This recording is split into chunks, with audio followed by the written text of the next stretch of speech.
Halo, dalam video saya kali ini, saya ingin menjawab. Kemarin ada seseorang yang bertanya kepada saya mengenai kasus salah tangkap.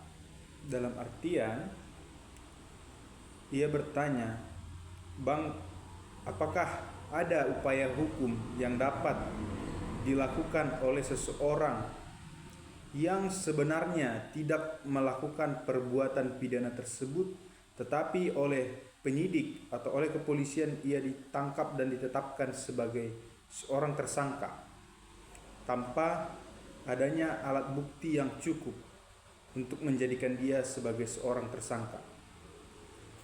Tentu orang tersebut memiliki upaya hukum yang namanya pra-peradilan. Apa yang dimaksud dari pra-peradilan?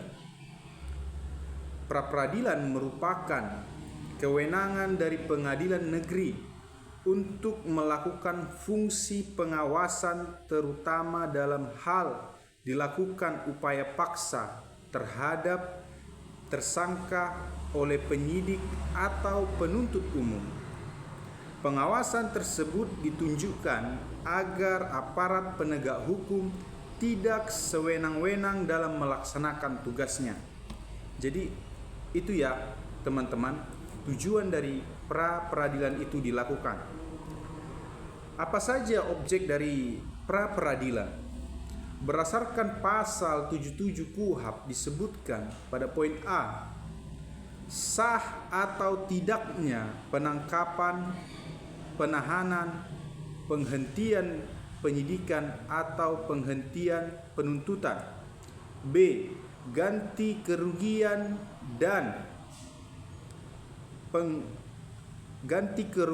dan rehabilitasi bagi seorang yang perkara pidananya dihentikan pada tingkat penyidikan. Jadi pra-peradilan ini bukan membahas mengenai pokok perkara atau perbuatan, tetapi membahas sah atau tidaknya penangkapan yang dilakukan oleh pihak penegak hukum tersebut, dan sah atau tidaknya statusnya sebagai seorang tersangka.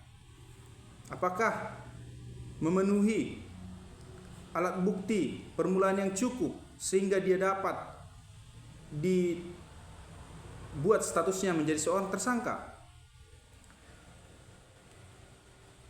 Maka itu ya teman-teman ya, fungsi daripada pra-peradilan. Maka nanti hakim akan memutuskan terhadap hal tersebut, apakah sah atau tidaknya penangkapan, penahanan, dan penuntutan atau status daripada tersangka tersebut yang dilakukan oleh penegak hukum. Jadi itu saja teman-teman yang dapat saya jelaskan dalam video saya kali ini. Semoga video ini bermanfaat bagi masyarakat dan bagi kalian yang menonton tentunya. Jangan lupa untuk di-share, di-subscribe, di-like YouTube saya ini supaya lebih banyak lagi orang-orang yang mau dan dapat belajar mengenai perkara-perkara dan apa solusinya. Terima kasih.